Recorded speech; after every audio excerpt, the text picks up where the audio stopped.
Marta, por favor, te toca.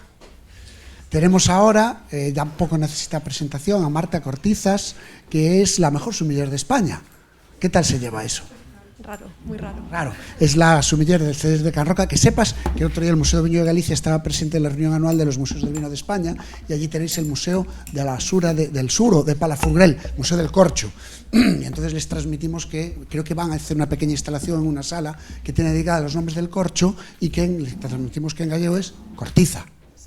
O sea que además, exactamente, llevas el vino en tu apellido. Y ella nos va a hablar, como bueno, es el título del Falemos de presente, de la connotación y la concatenación entre terruño y variedad, pero lo va a hacer desde un título no oficial, que es o meu Ribeiro soñado, porque igual que Sergi opina que tenemos mucho potencial y que tenemos mucho que expresar, y ella tiene su visión particular de ello. Entonces, pues nada, sin más, cuéntanosla, por favor. Bueno, esto está funcionando. A ver. Ahí está. Vale, son terrible coa tecnología, entonces esto ponse así en amplio ou vese ben.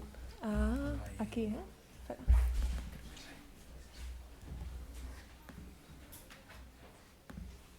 Ahí está. Bueno, vese un pouquiño.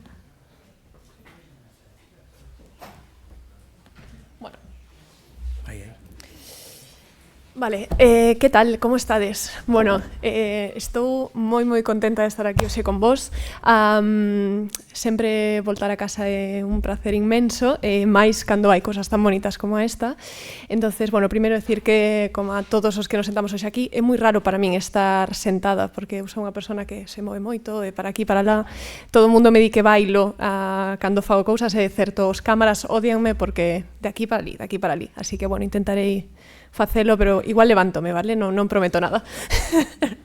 Bueno, polo tanto, como nos contaban, vou a cambiar o que tiña pensado contar, porque sabía que viña Xosé Luís, sabía que estaba Carlota, sabía que os títulos da charla iban máis que nada por clasificacións, por uvas, por suelo, por zonificación, por así decir. Entonces, eu pensei que non tiña nada máis que contar que vos, en realidade.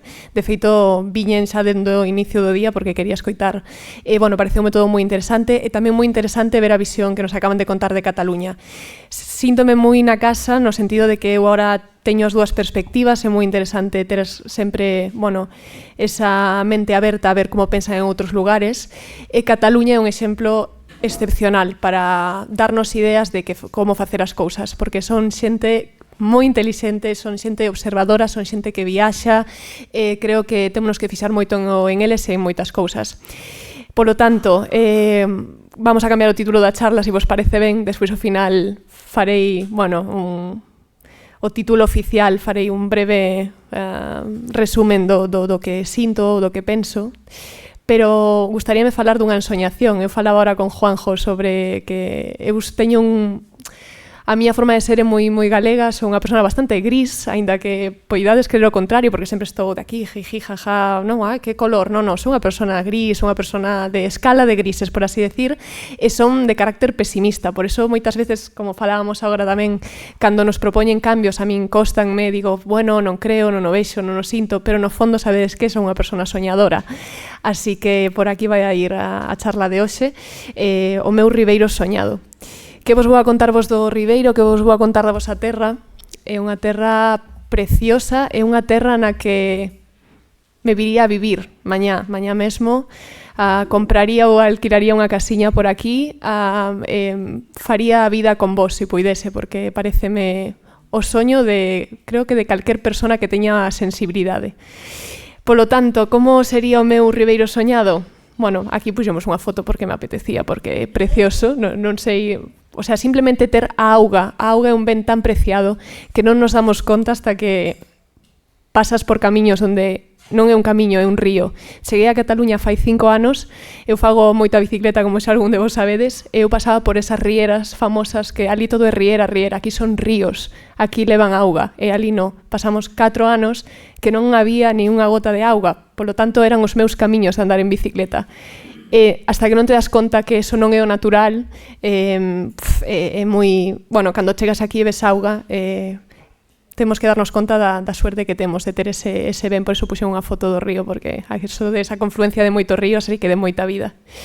Polo tanto, para empezar un pouco a reflexionar, gústame ver como nos ven desde fora e como nos vemos nós. O Ribeiro para un galego. Como é o Ribeiro para un galego? Eu gustaríame dividilo en dúas perspectivas. Primeiro, no sector profesional e no sector non profesional. Como ven meus pais o Ribeiro? Os meus pais piden un Ribeiro porque lle sabe a viño do de sempre. Viño da casa, viño rico, dá igual o que abran, é un Ribeiro. Por lo tanto, para eles é signo de calidad, signo de o viño que lles gusta sempre. Como é para o sector profesional galego o Ribeiro? Bueno, pois gustanos moito falar de todas as variedades que temos, que é un patrimonio total. Gustanos falar do minifundio, como le vamos falando hoxe toda a mañá, porque creo que é un valor que temos, polo que temos que apostar, por suposto, e gustanos falar de toda a parte histórica, que, bueno, non vos teño nada que contar. Entonces, creo que hai esa diferenciación moi grande. Ao sector profesional galego apostamos moitísimo polo Ribeiro, porque hai moita historia detrás, e os sumilleres gustanos moito contar historias, e a xente da casa gustalle moito o Ribeiro, porque o viño da casa. Como é o Ribeiro para un forasteiro? Forasteiro fora dos márgenes de Galicia, polo tanto, eu divido en nacional e internacional. O Ribeiro para ese público nacional, profesional, pois é unha curiosidade por un territorio que en realidad non está tan exposto en cartas de viño. É unha zona que, aínda que a nós nos parezca moi cercana, non se coñece tanto. Estou convencida de que estás en Segovia e falan de Ribeiro e non estou segura de se o saben situar. Si vas a, non sei, a Aragón ou Ribeiro, non estou segura de que o sepan situar. Quizás si en Galicia, pero donde, como, que fan, que uvas teñen? Non o teñen claro, porque non o contamos tampouco, porque non nos posicionamos. Bueno, o non profesional, falta de información total xa, directamente. E internacional, profesional, falta de información completa. Non estamos nas cartas internacionales. Pode que sí, que algunhas, non, 2 ou 3 cousiñas, pero a xente non fala de eso, é a realidade, non pasa nada, podemos cambiálo.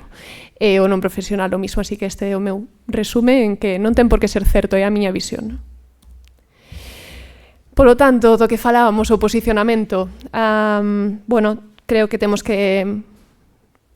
Contamos con un contexto histórico impresionante, o Museo do Viño de Galicia mellor que nadie, que nada o explica.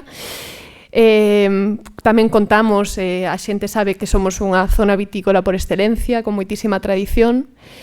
Posicionámonos como, levamos por bandeira esta parte do clima atlántico, porque o clima atlántico vende moito, vende máis que o clima mediterráneo. É certo, todo o mundo, hasta no Mediterráneo, queren viños atlánticos. Non sei se é malo, pero veno así. Ademais, tamén podemos falar de clima mediterráneo, xa o sabedes, porque clima atlántico sí, pero esta zona tamén é moi mediterránea. Por lo tanto, creo que temos un xogo moi importante de climas e de opcións. Isto creo que se está contando xa e que é unha realidade, o que vemos nesta diapositiva. E despois creo que tiramos moito do turismo e a gastronomía. Por qué? Porque, como decía Carlota, a xente que ven a Galicia unha vez quere volver, e a que non viu, quere vir. Polo tanto, é algo que temos que seguir explotando porque é bon para nós. Polo tanto, Galicia como un motor turístico que non sabedes canto, o sea, polo restaurante en Girona pasan personas de todo o mundo e non hai mesa que non termine coa conversación. Galicia, como se come, como se vive, qué buena gente, qué buen vino. Quiero ir a Galicia, no he ido a Galicia, tengo que ir. He estado, quiero volver. O sea, que o posicionamento témolo, é fantástico, pero temos que aproveitalo. Pero claro, para mellorar, como nos queremos posicionar mellor? Bueno, do que falábamos hoxe, clasificación do territorio, ese famoso concepto da Borgoña, non? Novos cultivos no turismo, creo que isto en realidad non é unha realidade todavía, pero creo que o ten que ser. Con isto veredes agora nos seguintes minutos, nas seguintes diapositivas, que eu non estou falando de que queramos ser Borgoña, ni moito menos, creo que non debemos. Pero creo que temos que ter vos exemplos como do Priorat, nomes da terra, para, bueno, clasificar o viñedo porque é un valor añadido. Concepto Bourguignon, digo, como este monovarietal, ¿no? A Chardonnay, bueno, algunha Ligoté por ali perdida, o Pinot Noir, pero en general non teñen todo ese patrimonio varietal que temos nós. Polo tanto, para min, a parte monovarietal, aínda que falamos desa garnacha blanca, da Terra Alta, de Viñas Vellas, pode ser un valor añadido, sempre tomalo como valor añadido, como algo que o temos, pero para min non ten sentido falar de solo que o ribeiro sexa treixadura. Creo que temos que salir de aí canto antes poidamos. E despois tamén ser moi conscientes de que é moi interesante que non só apostemos pola viña, porque cando vas a Terra Alta, pese si salimos desas zonas de grandes cooperativas, ou si estamos no Priorat máis ben e vamos cara a Terra Alta, no Priorat vemos que é todo monocultivo, viña, viña, viña, viña. Non sei hasta que punto é natural eso para un territorio, pero de repente entras a Terra Alta e ves almendros, ves cereixas, ves flores, ves trigo, ves cultivos, ves vacas, ves ovellas, ves ganadería. Por lo tanto, creo que temos que ser moi conscientes de que a agroforestería é moi importante, a mezcla de cultivos, ter unha realidade agrícola que non sexa de solo pensar en viñedos, en extracción dun produto, sino que temos que velo como un ente máis amplio.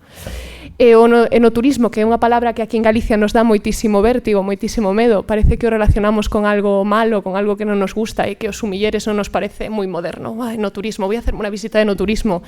No, por favor, eu son profesional, non vou a esas cousas. No, deixémonos de tonterías, é super importante o enoturismo. Por favor, ide a Cataluña e mirade todo o que fan de enoturismo. É un valor tan importante, pero poño aquí a pequena e a gran escala, porque todos coñecemos que hai proxectos de grandes bodegas que nos fan as cousas espectaculares, con uns recursos económicos que diría de sí, no turismo sí, pero yo non tengo el tiempo ni tengo el dinero. No, fagámoslo a pequena escala. Eu morro porque un pequeno viticultor hoxe me diga, vente a miña casa e abrimos unhos viños, e contoche, nada máis. Eso é no turismo. E no turismo é dar a coñecer proxectos, pero hai no que facer dende unha visión máis, máis normal, máis natural, e non que as grandes bodegas nos sexa unha competencia para nós, sino facelo diferente, porque aseguro dos que tedes esa batalla ganada, se vos poñedes con o turismo a pequena escala. Un pequeno picnic na vosa casa, no medio dunha viña, dando a coñecer os produtos do ribeiro, xa está. Sí. Exacto, total. Sí, sí. Sei, no. Pero sabes que falta? Falta que, bueno, sabemos que as redes sociales poden nos gustar máis ou menos, pero que o contedes. Falta que, de repente, non sei, que fagamos unha publicación, unha revista, que escribamos a un periódico, non sei, o sea, do máis tradicional ao máis moderno, pero hai que contalo, porque é moi importante. Bueno, non vos veño a reñir, é que me, sabes, é como, teño así como unha sensación de, veña, que estou con vos, sabes?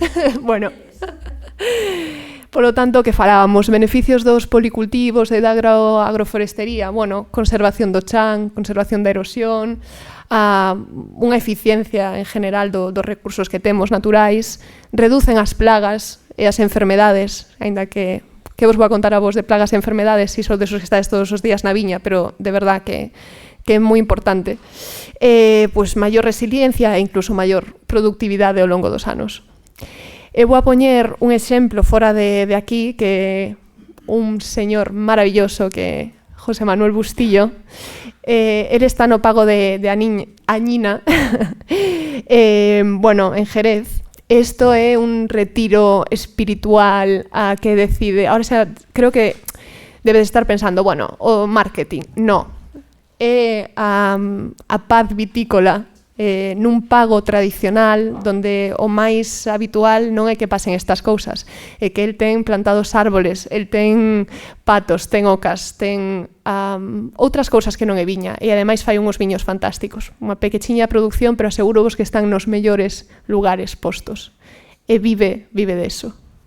Bueno, tamén ten viñas arbóreas, ahora estarades mirando, que carajo eso, son viñas arbóreas o alto, bueno, é algo que el sempre está pensando, investigando en que facer, bueno, ten esta curiosidade de como cambian, canto máis tarde se maduran as uvas, bueno, eu, se en algún momento podedes coñecer, é un señor moi, moi interesante. Polo tanto, vámonos a fixar non para compararnos, sino para abrir un pouco a mente. Que pasa en Gredos? Bueno, Gredos é un exemplo de como unha rexión pode resurxir. Gústame compartir tamén algunhas publicacións, en este caso do país. La Sierra de Gredos está experimentando un resurgir vitícola con la recuperación de sus viñedos de montaña casi centenarios, vinos frescos, jugosos, potentes, que alcanzan la excelencia y animan a recorrer la zona. ¿Cómo son os vosos viños? Son frescos? Son jugosos? Como son? Tedes viñas bellas? Non sei, este paisaje da Sierra de Gredos é tan diferente ao Ribeiro? Bueno, non sei, suelos graníticos, bosque solado, viñas moi bellas, casi abandonadas. Pois isto está nos mellores restaurantes do mundo, isto que casi todo o sumiller quere vender. Podedes ser vos en calquer momento. Ademais, é que non tedes solo garnacha, tedes 1000 cousas para vender. Isto é o Ribeiro, polo tanto, non sei, decídeme. Igual son eu que me Inténtome facer a idea de que é así, pero é que isto podería ser Gredos. ¿No? Bloques graníticos, viñas bellas, bueno, non o sei. Aí vos lo deixo. Alternativas, moitas, pero a min gustame falar de que é moi importante abrir corpo e alma. Falo de que é moi importante ir a encontros internacionais. Ir a encontros internacionais xa non só de viticultura, hai que catar, probar, observar, preguntar. Hai que coñecer máis aló. Temos unha terra fantástica, é difícil moitas veces salir dela, pero é importante para disfrutala, é saber disfrutala mellor. Accións culturais, como esta, hoxe é un día de festa para todos nós, porque estou convencida de que iremos a casa pensando cousas que nos farán crecer. Pensar en un territorio plural. Que é isto que vos poño aquí? Bueno, cando falo desas accións culturais, veume a mente esta feira de viños fantástica.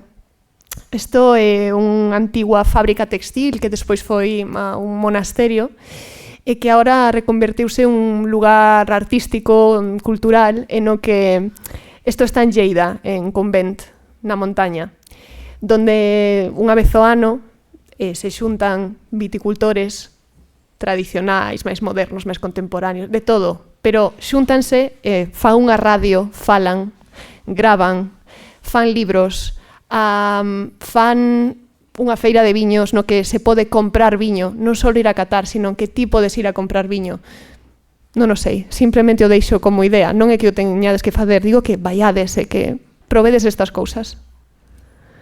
Levan de mes a mis, isto está no sur de Francia todos os anos, bueno, el vino de mis amigos, que isto, ¿no? Que fácil, que bonito, e xuntámonos, que veñan a vernos e de paso vémonos nós e falamos, que é o máis importante. Na Trus, isto é no Penedés, vedes que non necesitan unhas grandes infraestructuras, non creo que necesiten moitos recursos, as ganas fan máis que nada. Unhas alpacas, viño a caixas, a catar e a falar. Isto é un valor añadido. E despois está o gran tema, que a ecoloxía, a sostenibilidade, pero é a coherencia co que facemos, co que vemos e co que sentimos. Tan fácil como eso, o sentido común, non? Do que falábamos hoxe. Por suposto que se necesitan recursos, polo tanto, temos que aproveitarnos pois desas subvencións, temos que ser moi intelixentes a hora de, bueno, non hai que malgastar os recursos que nos poidan dar, hai que estar atento a elos, pero a necesidade de recursos tamén nace do cooperativismo, nace de xuntarse. En ciclismo, ti solo non vas a ningún sitio, unha bicicleta por moito que vayas máis adiante, os que veñen xuntos collerante e acaban ganando sempre. E poño como exemplo o sistema binari, Mallorca, de Cati e de Eloi. Cati ten unha bodega tradicional no que facían moitísimos litros de viño, e ela non se sentía moi a gusto con ese barco, polo tanto está facendo o seu proxecto máis pequeno. Tiña unha bodega moi grande, e Eloi non tiña ni unha bodega, entonces yo, vente para aquí. E sabedes que pasou? Non é que Eloi faga viños na bodega de Cati, é que cada un fai o seu viño e despois fan viños xuntos. E esa comunicación, ese aprendizaxe, ese viaxar a zonas vitícolas novos, ese debatir fixos máis fortes. O que pasa é que aquí sei que costa moito tocar na porta do veciño. Teño claro exemplo de Silvia e Alberto de Nanclares e Prieto con Constantina Sotelo, estamos falando das Rías Baixas, porta con porta, nunca se habían visitado hasta que un día chamei a porta e dixeron: oye, Silvia, non sabes o que está facendo a túa veciña Constantina? No, a verdade é que sei que fai isto, pero non sei máis, vexo un pouco a veces pola finca. Porta con porta, é que non estou falando metros, porta con porta. E resulta que os dous estaban facendo viños un pouco na línea igual, pero que un, ao final, acaba lle dando os consellos ao outro, e a partir dese ano, xuro vos que os viños melloraron. Así que xuntarse é solo chamar. Tiven que ir eu desde fora para chamar a porta e que entrara unha na casa da outra. Non pasa nada, é solo chamar. É como cambiar de traballo, chamas a porta, non te van a vir a buscar, é o mismo. De verdad, chamade o veciño, por favor. Por lo tanto, tamén a formación é importantísima, formación continua. Da igual que teñas 18 anos, da igual que teñas 80, formación, porque, como falo sempre de Piero Bernoano Llura, que é un dos grandes viticultores que leva toda a vida facendo viño e que agora é o que todo o mundo quere beber nas grandes ciudades, con 86 anos sigue estudiando. Bueno, non sei, parece obvio, pero igual non é. E despois ter a curiosidade individual, pero curiosidade colectiva tamén. Retorno rural. Que bonito suena este un título, ¿no? Dices, que ben, retorno rural, é romántico. No, o retorno rural. Aseguro vos que estou en camiño xa da volta ao rural. Creo que quen vive na ciudad é o que quere facer. Se aínda non o saben é porque quizá non teñen a posibilidade de momento, pero que todos queremos facer o retorno rural. Aproveitémonos de eso. O abandono do campo, claro, que vos vou a contar? Resulta que por que o fillo se foi de aquí? Porque veu que o pai pagaban a uva unha miseria. Para que vou a querer seguindo se non me vou a poder ganar a vida? Voume a ciudad que por lo menos teño un sueldo, non? Vale. Pois no Penedés hai moitísimos exemplos de xente xoven que volveu ao campo porque é unha revolución pallesa da que falaremos despois, porque négase a ter que ir á ciudad, porque veu que o seu pai non puido florecer na súa aldea porque non lle pagaban a uva e que tivo que dedicarse á revolución industrial, non a irse a unha fábrica a traballar. El tivose que ir a traballar á ciudad. Bueno, están pasando cousas un pouco en lucha contra eso. Pero non creo que o éxodo á cidade sexa unha solución. Non o é, para nada. Non sei se sabedes a canto están os alquileres. En Girona unha habitación costa 1.200 euros. Non sei, canto é o sueldo aquí? Pouco máis, non?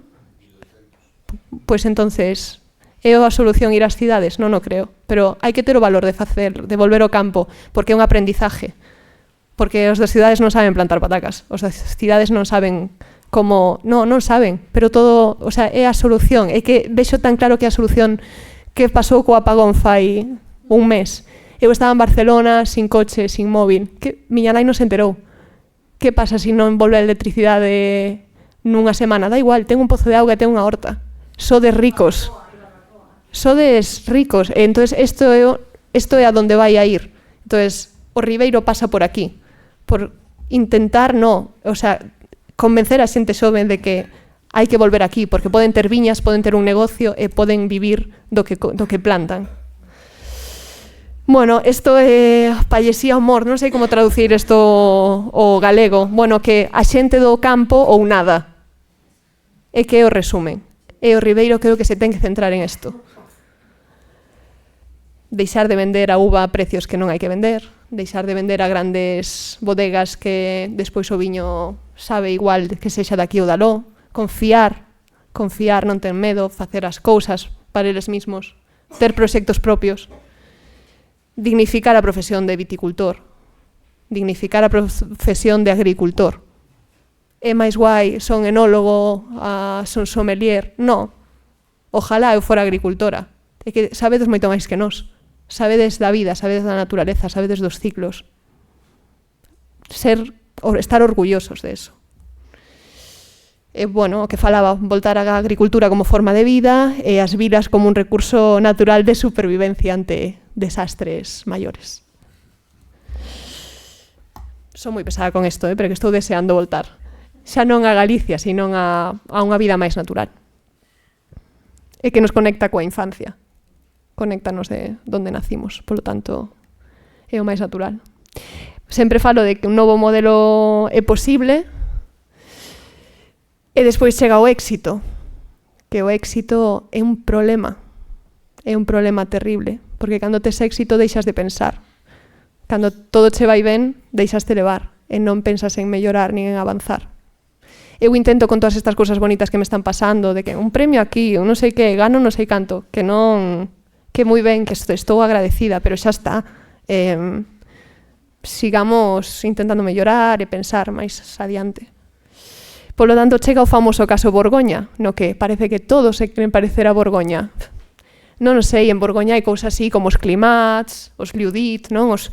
As pequenas parceliñas, zonifican todo. Si é que son maravillosos en marketing, si é fantástico. Ademais, en marketing, en que é certo que cada chan, cada suelo, despois de estudiar os centos de anos, é moi bonito ver como unha Pinot Noir de Gebre Chambertin, de Chambolo, de Volnay, é diferente, como se expresa diferente. Pero non sei se é o que necesitamos aquí, non sei se é o que necesitamos en outras zonas. E despois chegan o éxito, que é moi peligroso, e que subeu máis en 10 anos máis dun 300% unha botella de viño en Borgoña. Non sei se iso credes que é coherente, non o sei. Especulación, bueno, está o famoso, non? Os Pis de Bon, non sei se o coñecedes, esta famosa subasta de viños de Borgoña, que, aínda que vos conten o contrario, o día máis importante de Borgoña é o día dos Pis de Bon. Non é a vendimia, é así. Por lo tanto, non sei se nos queremos parecer a eles. E, ademais, a imposibilidade de compra. A imposibilidade de compra. É imposible ir a tomarse un viño a un restaurante e pagar un Borgoña. No, si tes un sueldo de 1.200 euros e a botella che vai a costar 600, claro que é posible, pero ti saberás como terminas o mes. Non sei se isto é o natural. E a imposibilidade de compra tamén para a restauración. Un viño que antes se costaba 50 euros, agora costache 350. Non sei por que seguimos en esta bola. Creo que está cambiando. Ahora, na última subasta, baixaron un montón os precios xa. O sea, que creo que se están dando conta que non iban polo bon camiño. Pero non sei se a Borgoña é o que máis nos convén para compararnos. E aquí o caso do éxito Rías Baixas. O caso do éxito do Albariño. Deo Albariño. Sigue estando en todos os barrios os que vayas. Albariño, Rías Baixas. O Albariño é fantástico. As Rías Baixas son fantásticas. Pero está centrada na Borgoña. Non sei se é o que máis lles convén. Desde logo está funcionando, así que noraboa por esa parte. Todos queremos vivir ben, pero centrarse en Borgoña non sei se é o paso. Entonces chego o Llura. Non sei se o Llura ten máis que ver co Ribeiro. Non sei se estivestes no Llura, pero debería decir. É unha vida de campo, é unha vida de agricultura. O policultivo non é que yo teñas que decir unha buena idea, non, é o que fan. O sea, falase de policultivo e rínse de ti porque é o seu cultivo natural. Hai un novo movimento de xente xoven facendo novos proxectos moi interesantes. Polo tanto, siguen ali esa relevo xeneracional do que falabas, Carlota, non é que sexa posible, que é a realidad, porque se vive moi ben no campo e porque hai rotación, porque queren ir ali. Precios coherentes, proxectos 360, non é que fagan viño, é que fan queixo, é que fan cerveza, é que venden cereales. Non sei, non é ninguna locura. Pois hai esa posibilidade aínda de comprar viña, hai esa posibilidade de comprar terras. Non a sei se hai en Borgoña ou nas Rías Baixas. Por lo tanto, creo que o Ribeiro ten máis que ver co Llura, que é unha región que todos, cando se nos sentamos en un restaurante, quero un Llura. Por que non? Quero un Ribeiro. É posible. Ainda non estamos aquí, pero podemos estar, se lle damos unha volta. Porque hai unha cousa no Llura, ademais, que se chama o Van de Pai, vino de paja. Non sei se vos suena, vino de paja. Non sei se facedes algo parecido. Non o sei. A mí é que cando me falan de vin de pai, vino de paja, digo así, tostado o Ribeiro. Non sei se tedes que ver co Llura. Eu creo que sí. Bueno, e ademais non teñen só a Chardonnay que ten Borgoña ou a Pinot Noir. Teñen Sauvignon, Prussard, teñen a Chardonnay, Pinot Noir, teñen máis cousas por aí. Sauvignon Rosé, teñen moitas cousas. E despois chegan as realidades paralelas tamén que teñen máis que ver co Jura e co Ribeiro, que son as altas cotas de Haute Côte de Borgoña, ¿no? de Nui e de Bon, que son as zonas que non son esos gran crus, nin esos grandes viñedos, pero que hai xente xove facendo cousas que eu me quero beber todos os días. E que creo que se o probades vai a ter moito que ver con vos, vades vos a sentir moi cerca deles. Cousas como Domaine Casiopé, como Van Noé, que está en San Oban, Domaine d'Andelion, son viños máis do Ribeiro. Son viños de, como di o meu mentor que sempre digo, Josep Roca, de transparencia filosófica, de que fan as cousas con coherencia, con sensibilidade, e bebes, o que bebes non fai falta que cho conten, sintes de onde ven. Por eso temos que ter confianza, vos confianza en nós, nós confianza en vos, nos que vendemos o viño e os que facedes o viño. Confianza en saber que estos proxectos fantásticos están nos mellores restaurantes do mundo. Nos apostamos por xente que non se atreve a facer o viño como facían os seus abuelos, pero sí como yo enseñaron na escola, e decímoslle que o intenten, que se non sale ben, non se preocupen, que lle compraremos toda a barrica na que o intentou. E non é que sexamos un caso aislado, é que está pasando máis. Tede a nosa confianza de que saia como vos saia, non deixedes de intentar algo se tedes a curiosidade, porque hai xente no mundo que confía en esas cousas.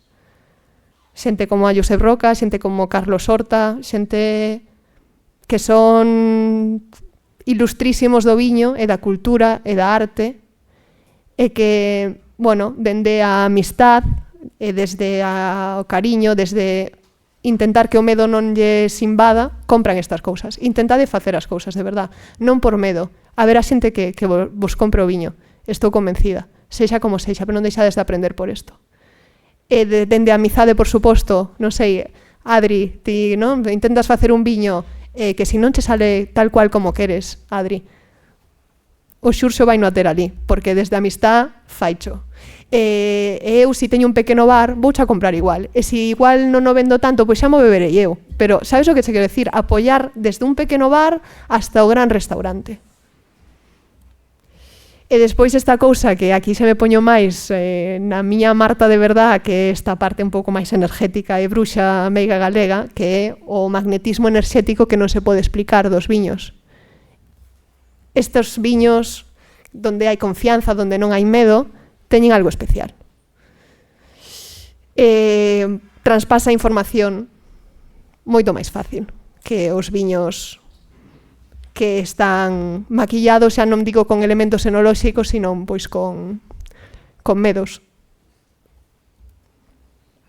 Ter o clima atlántico como aliado, que vende tanto. Tede en conta que a amabilidade da posibilidade estilística é inmensa. Tedes toda, o sea, podes facer de todo aquí, tedeo en conta. Non pensedes solo en blanco, non pensedes solo en... No, podes facer todos os viños do mundo. Por favor, esos vin de pai, quen fai agora tostado do Ribeiro? E quen fai tostado do Ribeiro con variedades distintas? Porque, non? Agora é como, que non fai? Por que non o facedes? Sí, sei, non, sí, o teño na casa. Pero non deixades perder o patrimonio cultural. Non é que o van de pai véndese tan caro, é unha cousa que todo o mundo quere conseguir e nadie pode. Por que non vos aproveitades de isto? É que se o tedes aquí, se o levades facendo centos de anos, e agora sóbranos dedos das mans para poder contar que non fai. Temos que recordar sempre que somos un pobo migrante, creo que é moi importante aceptar as novas realidades do territorio, creo que temos que aceptar que veñan xente de fora, por favor, que veñan, que nos van a dar tanto. Non ten que costar, é que van nos enseñar tanto, eles van a aprender de nós e nós deles. Témonos que abrir o exterior e non ter medo a coñecer a seus veciños que veñen de América, que veñen o proxecto este de Van Noé que vos enseñei de Borgoña, ele é americano. Fala francés que non sabes agora se é francés ou é americano. É un viñerón francés, é un viticultor francés, pero porque lle abriron as portas. Deberíamos facer isto. E isto para mí é o meu resumen. Por favor, viaxade. Viaxade, viaxade, viaxade.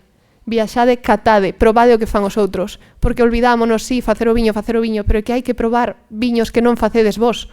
É importantísimo, é superimportante. Escoitar, observar e debatir. É isto que creo firmemente, que cada xeración mellora a anterior. Non teño dúbida desto. Meus pais son fantásticos, meus abuelos son fantásticos, pero cada xeración mellora a anterior. Sempre, non hai nada que explicar aquí, é simplemente unha reflexión. E, polo tanto, para volver ao título que me puxeste de hoxe, que non lle fixen nin caso, primeiro decirvos que o meu ribeiro soñado é a multicultural, é un ribeiro xove, con xente xoven, con proxectos xóvenes, pero de viñas bellas, é un ribeiro aberto ao mundo, sin medos, con valor, con coherencia, con pasión, con amor. É un ribeiro renovado, aceptador de novas realidades que poden surxir e que non son as tradicionais. Todas tan diferentes entre elas, entre tan diferencias dos suelos, das variedades e da xente, das vidas que están detrás dos viños, pero é un ribeiro maravilloso e que temos que confiar en él e dar un paso máis. É unha terra única ainda por explorar. Para cerrar, como decía, con este título que me puxestedes, como entender un viño, o territorio, si importa? Bueno, para mí importa o coñecemento da zona, do territorio, da xente, con base na evolución, en seguir mellorando, e a continuación histórica. Pensamento en verde, poñer en valor cada proxecto, importan as persoas comprometidas con sensibilidade ecolóxica, e o futuro do viño pasa por novas xeracións ben formadas con ganas de aprender para desaprender. É moi importante desaprender para aprender e aprender para desaprender. Como? E ben pagadas, sí, por suposto. E, polo tanto, gustaríame terminar con un viño que eu vou-me servir un pouquiño porque xa que non teño auga, pois bebo viño. É un viño que sempre me moveu moitísimo, é un viño que eu sempre levo por bandeira, porque é unha persona que sempre levo por bandeira, que é Bernardo Estévez. El decía en unha entrevista, imos ser máis nórdicos, o noso mercado vai estar nas casas, é dicir, vender desde casa o produto de proximidade, este produto local. Máis que viños hai que vincular as persoas cos territorios. Se non se crean vínculos fortes entre o produtor e o consumidor, o tecido vitícola non se vai a soster. De aí tamén a parte do enoturismo e todo o que falamos, así que creo que resume moi ben para terminar. É un viño que ahora sirvo un pouquiño, pero con ganas de que o probedes tamén, se non o coñecedes antes. Ademais, o seu título dio todo, que é Planeta. Variedades de aquí, variedades blancas, variedades tintas, todo, porque o ribeiro creo que pasa por facer viños de variedades blancas e tintas do territorio. Por que separalas? Creo que é o máis natural. Si están xuntas no campo, por que separalas na botella? É un viño que ten toda a parte atlántica, ten toda a parte mediterránea, ten toda a parte do meu ribeiro soñado. E, polo tanto, gracias por escoitarme, foi un super placer, salud para todos, e que se repitan moitas máis veces estos encontros e que eu poida ver. Gracias.